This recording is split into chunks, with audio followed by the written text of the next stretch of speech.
Hey everybody, JC here with another NECA toy review. And for today's review, I'm going to be taking a look at the brand new God of War 4 7-inch scale Kratos figure from NECA Toys. Now this figure comes packaged in a window box with the figure clearly displayed. On the background of the packaging, you have some artwork from the game. On the sides of the packaging, you have images of the figure, and you've got a description about the figure and the things that come with it. On the other side, you just have another image of the figure showing off the various accessories. And then on the back of the packaging, you again have more artwork from the game and a look at the actual figure, again with a description and a little bio down at the bottom.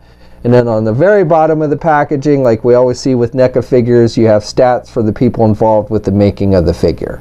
All right, let's get this open and take a look at what's inside. Okay, so here's a look at the figure outside of the packaging along with the other contents. Now, first of all, let me just say a big thanks to the folks at NECA Toys for sending me out this figure so I could review it for you guys. Okay, so the figure comes with 3 different weapon-like accessories. So we get a shield, we get this dagger, and then we get a battle axe. And I really like the detailing on this axe, especially on the blade itself. It's done with a metallic silver, so it looks like it's actually a metal blade.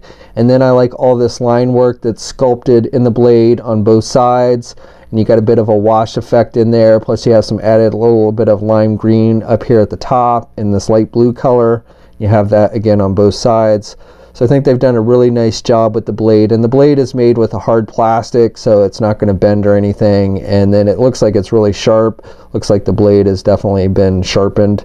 And then the handle itself also has some pretty nice detailing down here on the end with the sculpting, and then you've got the line work throughout, so it looks like it's an actual wood handle. And you've got the darker brown wrappings here in the middle, and then the wood is done with a reddish type tint to it.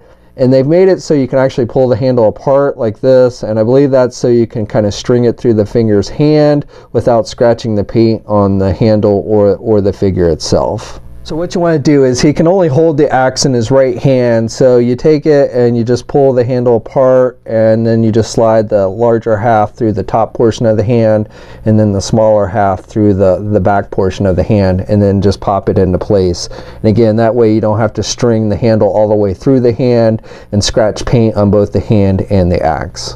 The figure also comes with this dagger, and I think they've done a pretty good job here. Just like with the axe, you've got some nice sculpting detail on the handle. So you've got this lighter and darker brown colors on the wrappings, and then you've got what looks like string that's kind of tied around the blade, or around the handle I should say, that's done with a looks like kind of a goldish type color. And then for the blade itself, it again is done with a pretty hard plastic, and you've got the metallic silver, so it looks like an actual metal blade, and then you've got some wash effect on it, so it looks like the blade is actually dirty. And then he'll hold the blade in his right hand. He holds the blade a little bit loose, like if you dump the figure upside down, he'll probably drop it. So he's actually holding it pretty tight there. The hand's really made more for the axe and the blade, but again, he'll hold it pretty decently there. And then he's also got, they've given him a sheath here in the back, so when he's not using it for battle, you can stick it back there for storage. And it does stay in the sheath nice and tight. And then finally, the figure comes with a shield, and this is a pretty large circular shield done with a metallic gold with some wash effect, so it looks like, you know, it's actual metal. And then I really like the sculpting detail with the shield, just like with the axe. They've done a really nice job with the overall sculpting on this and the detailing. So basically looks very true to what we see in the video game. And then on the underside, you've got nice detailing. You've got this reddish color, and then again you've got the metallic gold, and again nice sculpting detail. And then you've got this little peg for putting it on the actual figure. So how this works is you can clip the shield onto his left arm, and basically what you want to do is, he's got this gauntlet here with these little silver tabs on it, and this second one here on the top is actually removable, so you just kind of pull it out with your fingernail, and then it reveals a little hole, and then you can take that peg on the underside of the shield and basically just plug it into his arm. And once you do that, it'll stay on there nice and tight, so it looks like he's holding it for battle. And then I don't know if technically it's made to do this, but I found if you want to store the shield on the figure's back when he's not using it, You can actually, it's got this little piece that hangs off the back here, and it's made with just a rubber material. And then you can take this little hook here that's part of the sculpting and just kind of string it through, and it'll clip on there. And it's not 100%, but it'll stay on there pretty good if you get it kind of hooked around like that. So again, I don't know if it's really meant to do that, but if you wanted to store it on the figure's back, you can kind of hang it there. So for the figure itself, I think NECA's done an incredible job with the sculpting detail and very solid paint applications. And I call this version Old Man Kratos because he definitely looks like he's gotten older.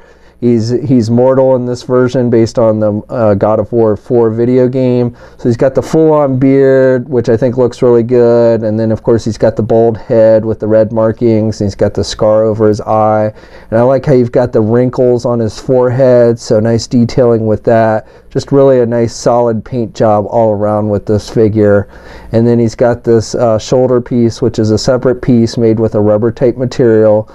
And you could probably take this off if you want to. I'm not going to try, but it is a completely separate piece on the figure. So if you really wanted to get it off, I think you could. It doesn't look like it unsnaps. Maybe it does up here, but again, I'm not going to do it because it's probably a pain to get back on. But if you really wanted to get this off, you definitely could, I think.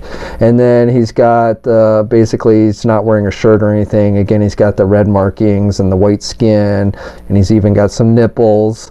I know some of you out there like your nipples on your figures. And then he's got the wrappings around his arm, his right arm here, and then he's got this one with the silver pieces. And he even has some sculpting detail on the silver pieces, which is nice, and it matches the hand and everything. And then he's got this midsection piece, which again is a separate piece on the figure made with that rubber material, and nice paint applications. Looks like this is actual leather. And then you've got the red tassels here on the side. And then he's got some trinkets attached to his belt on the back here. So he's got this horn, and you've got some nice paint applications with the red and orange, and again, nice sculpting detail. So it actually looks like a bone type horn. And then he's got this pouch. He's got the dagger with the sheath. And then he's got this bag that's hanging off the side here. And again, more red tassels. And then he's just wearing the dark brown pants, and then he's got the lighter brown colored boots with the straps on them and everything. So it looks very true to how the character appears in the God of War 4 video game. So this figure stands about 8¼ inches tall. So Kratos is a tall dude, and this figure is definitely tall. Here's a comparison with NECA's Ultimate Kratos figure, and the new one is a hair taller. And then for one more comparison, here's a look at NECA's 7-inch scale Ultimate Nathan Drake figure. Okay, so for articulation, even though this isn't an Ultimate figure, I think it's actually got a decent range of movement. So with the head, you can turn the head to the left and to the right. He can look down about that much, and then he can look up that much. You can also pivot the head to the left and the right. So overall, pretty good range of movement with the head. With the arm, he can get his arm out pretty good, and he's got good rotation there at the shoulder. He's got a bicep swivel. He's got a double jointed elbow, so he can bend his elbow that much, and then he's got rotation at the wrist, and then he's got the hinges on the hands, so you've got back and forth movement there with the hands. He does not have an ab crunch type joint. He does have a waist swivel, so you get rotation there at the midsection, and you can pivot a little bit to the left and the right. You don't really get much in the way of a forward movement there or back movement at the midsection though. And then with the legs you can do the splits about that much. I will say that the legs are a little bit loose. They attach with these little peg systems. You can actually pull the leg out, and you can see it just attaches. So you don't have to worry about it breaking, but again, it is a little bit loose, at least on my figure, and you might have it pop out on you like that when you're posing the figure around. And then he can get his leg forward pretty good, and then can do his leg back about that much. The stuff on his belt kind of limits the back movement there. He does have a double hinge knee, so he has good bending there at the knee. And I like how they've done these knee pads so it hides the knee articulation. And then with the feet, you've got the hinges, so you've got up and down movement. And then he does have ankle pivot with these feet. And he also has toe articulation, so you can do the toes up on the feet and 2 peg holes on the bottom of the feet. Okay, so that's my review. So overall, I think this is a really nice figure. Now, I do prefer the Ultimate Kratos figure that NECA did a couple years ago. I still think that's the best Kratos that NECA's done. But this one is definitely nice, and if you like this kind of older look for the character, I think this is one you'll definitely want to check out. Now, this figure is available now. We'll have a full image gallery up at toynewseye.com. There'll be a link in the video description below. As always, leave a comment. Let me know what you think. If you're so inclined, please like the video. Also, please subscribe to the channel if you haven't already, and you can also follow me on my Facebook, Twitter, and Instagram accounts. I have links to those in the video description as well. And until next time, guys, I'll catch you later.